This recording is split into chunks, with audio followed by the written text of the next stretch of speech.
एक व्यक्ती असतो जो आपल्या कुटुंबासोबत गावी राहत असतो. घरामध्ये त्याची पत्नी असते, त्याची मुलं असतात. पैशांच्या तंगीमुळे हा व्यक्ती बाहेर कमवण्यासाठी जातो आणि जसा तो बाहेर जातो, त्याच्या गैरहजेरीमध्ये त्याची पत्नी त्या घरामध्ये असे कारनामे करू लागते, जे आज रोजी सोशल मीडियावर व्हायरल झाले आहेत. नक्की त्याची पत्नी काय करत होती, संपूर्ण घटना सांगणार आहे. व्हिडिओ शेवटपर्यंत बघा. आजच्या सत्यघटनेची सुरुवात होते चंद्रपूरमधून. चंद्रपूरमध्ये नागभीड नावाचा एक परिसर आहे. या ठिकाणी राहणारं हे एक साधं सरळ कुटुंब होतं. महादेव अहिरे, ज्यांचं वय आज रोजी 40 वर्ष आहे. महादेवच्या घरामध्ये त्यांचे वयोवृद्ध वडील आहेत. त्यांची पत्नी आहे संगीता, जी 35 वर्षांची आहे. महादेवला 10 वर्षांची मोठी मुलगी आहे. तिचं नाव शिवानी आहे आणि अजून 2 लहान मुलं आहेत. अशा प्रकारे हा संपूर्ण एक परिवार आहे. घरी कमावणारा फक्त महादेव आणि खर्च 3-3 मुलांचा होता. मुलांव्यतिरिक्त त्याची पत्नी आणि त्याचे म्हातारे वडील, अशा प्रकारे महादेवने बरंच कर्ज वगैरे काढून ठेवलेलं होतं आणि आपला घर खर्च चालवत होता. वडिलोपार्जित जमीन होती. त्या जमिनीमधून जो काही खर्च भागायचा तो होत होता. मात्र आता मुलं मोठी होऊ लागली होती आणि त्यांच्या शिक्षणासाठी त्याला जास्त पैशांची गरज भासू लागली होती. पैशांची तंगी वाढू लागल्यामुळे हा महादेव संगीताला म्हणतो की आपल्या गावामधील बरेच जण बल्लारपूर येथे जाऊन काम करत आहेत. त्या ठिकाणी सहजपणे काम मिळते. माझा देखील विचार सुरू आहे की मी तेथे जाऊन काम करावे. तू इकडे घरदार, शेती वगैरे आपल्या मुलांना आणि माझ्या वडिलांना व्यवस्थित सांभाळू शकशील का? तेव्हा संगीता म्हणते, काही अडचण नाही, तुम्ही बिनधास्त जा, मी येथे ते सर्व काही सांभाळून घेईन. अशा प्रकारे महादेव जाऊन काम करण्याचा निर्णय घेतो. जानेवारी 2023 मध्ये महादेव बल्लारपूरला जाऊन आपली ड्युटी करू लागला होता.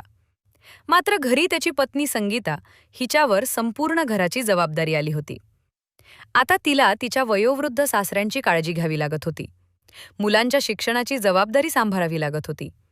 त्यांच्यासाठी जेवण बनवणं, घरकाम करणं आणि याच्या व्यतिरिक्त त्यांची जी काही शेती होती तीही पाहावी लागत होती. शेती ही संगीतालाच पाहावी लागत होती आणि संगीता देखील चांगल्या पद्धतीने ती पाहत होती. अतिशय योग्य पद्धतीने जे काही पीक घ्यायचे असेल ते पीक ती घेत होती आणि स्वतः त्या शेतीमध्ये मेहनत करत होती. संगीताला तिची मुलगी शिवानी देखील मदत करत होती आणि अशा प्रकारे सर्व काही ठीकठाक सुरू होतं. महादेव महिन्याचा पगार जसा यायचा तसा तो आपल्या पत्नीच्या अकाउंटवर टाकून द्यायचा. त्याची पत्नी देखील शहरामध्ये जाऊन ती रक्कम काढायची आणि त्यानंतर घर खर्चासाठी लागणाऱ्या सर्व वस्तू त्या पैशांतून पूर्ण करत होती. इकडे शेतीमध्ये पिकाला पाणी देण्यापासून ते पिकाला खत मारण्यापर्यंत सर्व कामे संगीता करत होती. अशाच प्रकारे वेळ निघत होती. संगीता ज्या ठिकाणी राहत होती तिच्याच शेजारी राजेश नावाचा एक व्यक्ती राहत होता. राजेशकडे ट्रॅक्टर वगैरे होते, मशीन होते, शेतीच्या नांगरणीची यंत्रे होती आणि जेव्हा कधी संगीतालाच शेतीची नांगरणी वगैरे करायची असेल, काही पीक थ्रेशर मशीनमधून काढायचे असेल, तर ती राजेशशी संपर्क साधायची. राजेश देखील त्यांच्या शेतीमधील सर्व कामे करून द्यायचा. जसे की नांगरट, रोटर वगैरे जे काही असेल ते करून द्यायचा आणि काही पीक असेल तर ते थ्रेशर मशीनमधून काढून द्यायचा आणि त्या बदल्यात संगीता ही राजेशला पैसे देखील द्यायची. एप्रिलमध्ये संगीताने आपल्या शेतीमध्ये केलेला गहू आता काढायला आला होता आणि तिने एकटीनेच खूप मेहनतीने त्या गव्हाची कापणी केली होती. गहू कापून सर्व गव्हाच्या ज्या पुंजक्या असतात त्या पुंजक्या एकत्र करून एका ठिकाणी वाहून आणल्या होत्या आणि त्यानंतर ती राजेशकडे गेली होती आणि म्हणत होती की माझा जो गहू आहे तो तुमच्या थ्रेशर मशीनने काढून द्या. तेव्हा राजेश तिला म्हणायचा की आता सीझन खूप जोरात चालू आहे, नंबर लागलेले आहेत, मी उद्या येईन. मात्र जसा दुसरा दिवस झाला राजेश आला नाही. संगीता पुन्हा संध्याकाळी राजेशकडे गेली.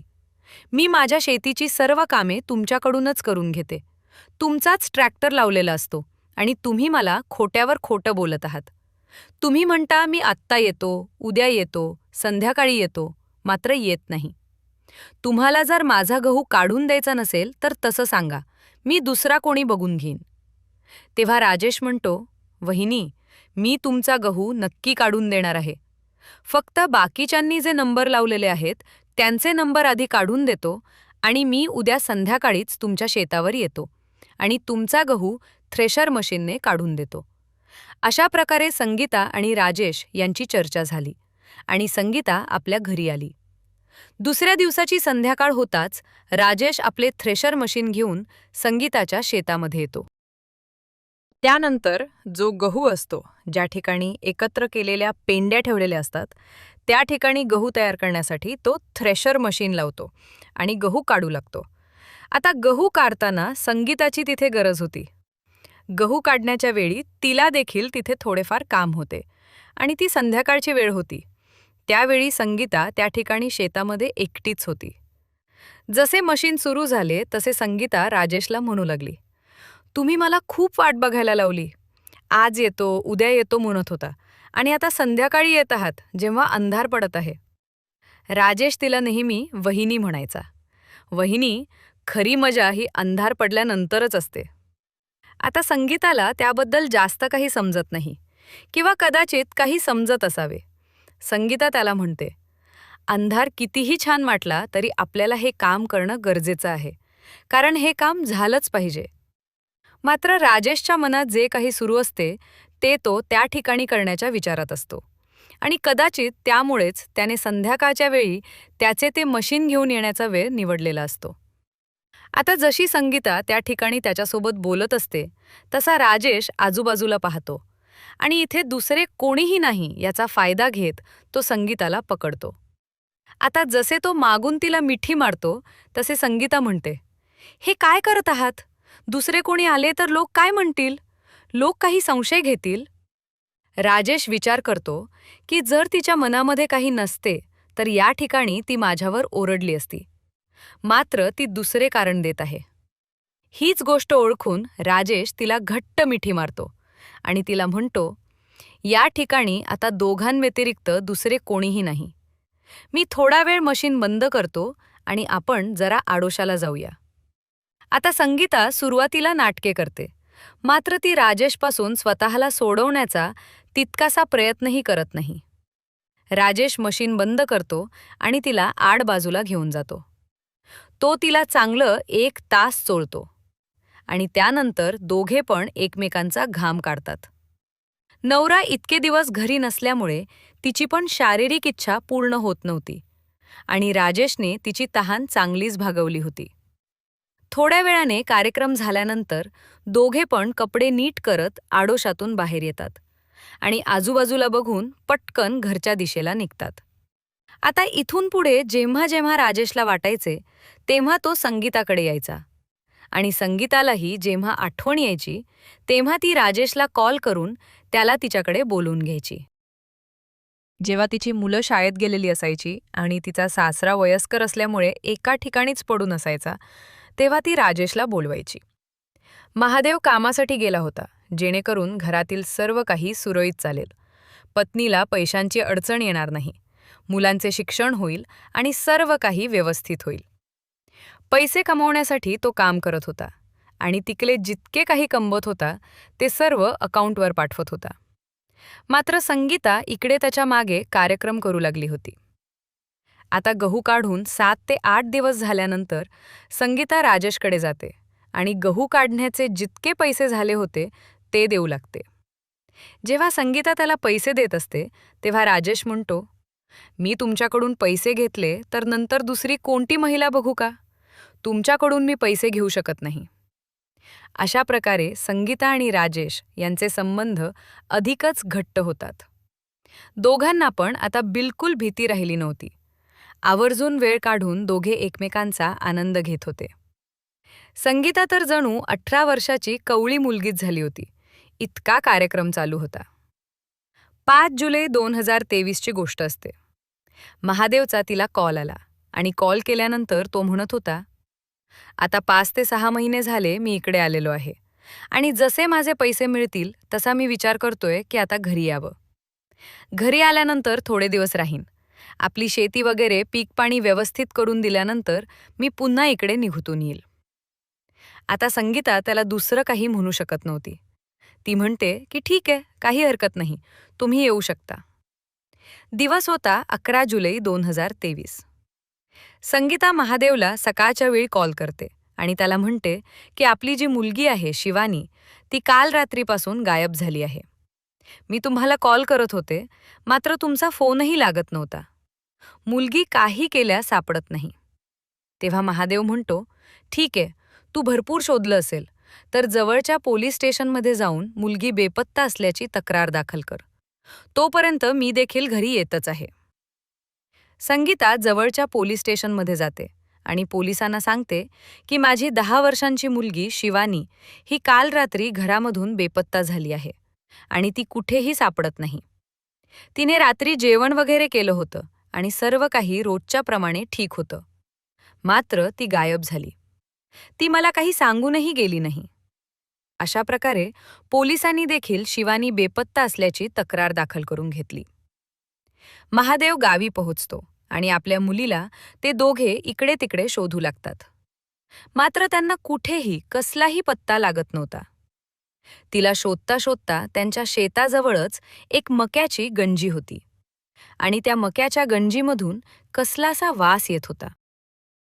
महादेव त्या दिशेने तिकडे गेला असता त्याची पत्नी देखील त्याच्यासोबत होती. त्यानंतर त्यांनी त्या गंजीतील काड्या थोड्या साईडला केल्या, तर त्यामध्ये त्यांना त्यांची मुलगी मृत अवस्थेत दिसली. त्यानंतर महादेव आणि संगीता यांना खूप मोठा धक्का बसला होता. दोघेही खूप रडत होते. महादेव तर अगदी बेशुद्ध होण्याच्या स्थितीत आला होता. इकडे पोलिसांनी शिवानीचे पोस्टमॉर्टम केले आणि जसा पोस्टमॉर्टम रिपोर्ट आला तसा त्यामध्ये दिसून आले की शिवानीने कसला तरी विषारी पदार्थाचे सेवन केले होते. विषारी पदार्थाचे सेवन तर केले होतेच, मात्र तिच्यावर कसल्याशा धारदार हत्याराने वार देखील करण्यात आले होते. पोलीस विचारपूस करत होते की तुमची कोणासोबत दुश्मनी होती का? तर महादेव आणि संगीता पोलिसांना सांगत होते की आमची कोणासोबतही कसली दुश्मनी नाही आणि कोणीही असं करेल असं आम्हाला वाटत नाही. मात्र पोलिसांना माहीत होतं की या मुलीचा खूनच झाला आहे. आता पोलिसांनी सुरुवात महादेवच्या घरापासूनच केली. त्यांनी चौकशी करण्यास सुरुवात केली की रात्री या मुलीसोबत कोण कोण होते. तर त्या मुलीसोबत संगीता होती. संगीताचे जेव्हा कॉल डिटेल रेकॉर्ड काढण्यात आले तेव्हा पोलिसांना एक गोष्ट खटकली. संगीताचे जास्तीत जास्त कॉल आपल्या पतीपेक्षाही जास्त राजेश नावाच्या व्यक्तीला जात होते. आता पोलिसांना हे थोडं संशयास्पद वाटलं. त्यानंतर पोलिसांनी राजेश आणि संगीता दोघांनाही ताब्यात घेतले आणि पोलीस स्टेशनला हजर केले आणि दोघांना वेगवेगळे प्रश्न विचारण्यात आले. तेव्हा संगीताकडून एक वेगळंच उत्तर येत होतं, तर राजेशकडून वेगळंच उत्तर येत होतं. त्यावरूनच पोलिसांना कळून चुकलं की पाणी कुठेतरी नाही, तर पाणी इथेच मुरत आहे. त्यानंतर जेव्हा पोलिसी खाक्या दाखवण्यात आला तेव्हा संगीता पोपटासारखी बरळू लागली आणि तिने जे सांगितलं ते ऐकून पोलीस पण हैराण झाले. 21 जून 2023 रोजी संगीता आणि हा राजेश संगीताच्याच घरी येऊन तिच्यासोबत संबंध बनवत होता. तिची मुलं शाळेत गेलेली होती. संगीताची 10 वर्षांची मुलगी शिवानी ही देखील शाळेत गेलेली होती. मात्र जसे राजेश आणि संगीता कपडे काढून कार्यक्रम करत होते, त्याच दरम्यान संगीताची 10 वर्षांची मुलगी शिवानी हिला शाळेत डोकं दुखत होतं आणि तिची तब्येत बिघडली होती. त्यामुळे तिच्या शिक्षकांनी तिला सांगितले होते की तू आता घरी जा आणि घरी जाऊन आराम कर.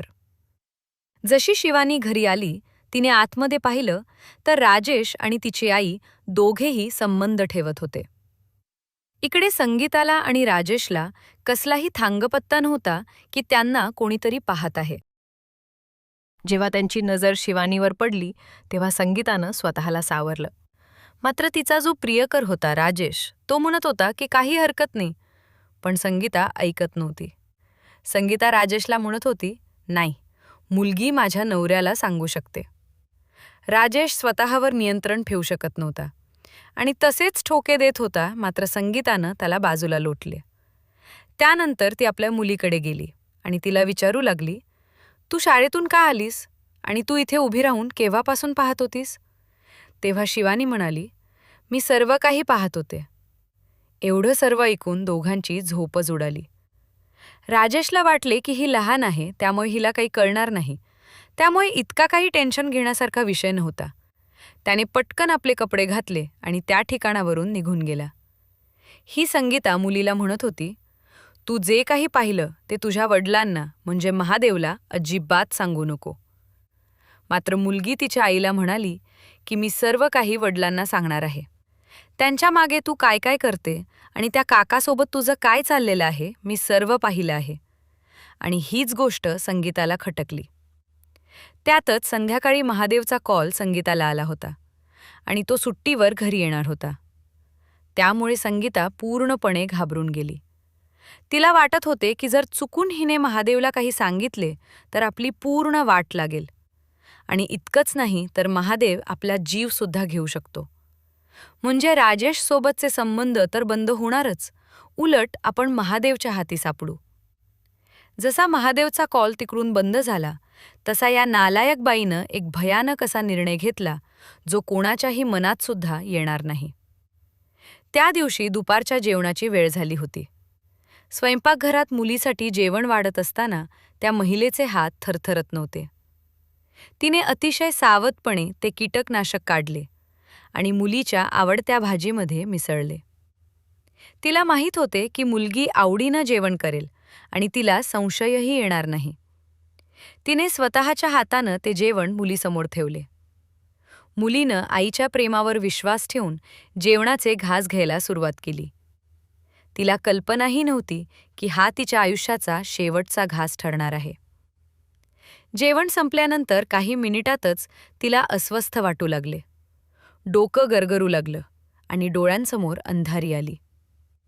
काही समजण्याच्या आतच ती मुलगी जमिनीवर कोसळली आणि बेशुद्ध झाली. संगीताला वाटले की या कीटकनाशकानं मुलगी मरेल की नाही. जर ती मेली नाही तर आपला भांडाफोड होईल.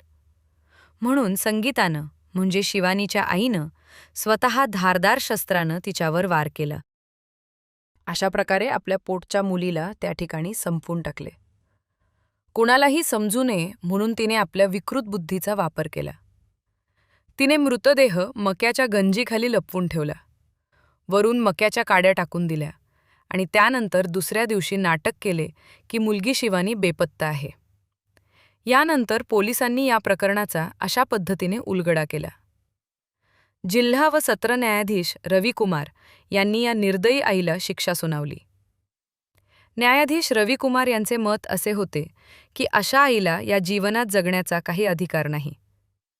ज्या आईवडिलांनी आपल्या मुलांना लहानाचं मोठं केलं त्याच मुलांना स्वतःच्या हाताने मृत्यूच्या दारी पाठवतात अशांना कठोर शिक्षा मिळालीच पाहिजे. त्यामुळे न्यायालयाने या महिलेला फाशीची शिक्षा सुनावली. आता त्या महिलेकडे दुसरेही पर्याय आहेत. ती हायकोर्ट आणि सुप्रीम कोर्टामध्ये दया याचिका दाखल करू शकते. परंतु राष्ट्रपतींनी जर ही दया याचिका फेटाळली तर न्यायाधीशांनी सुनावलेली ही शिक्षा अंतिम असेल आणि ही महिला फासावर जाईल. मित्रांनो, आपले काय मत आहे? अशा नीच आणि नालायक स्त्रीला कोणती शिक्षा योग्य असेल?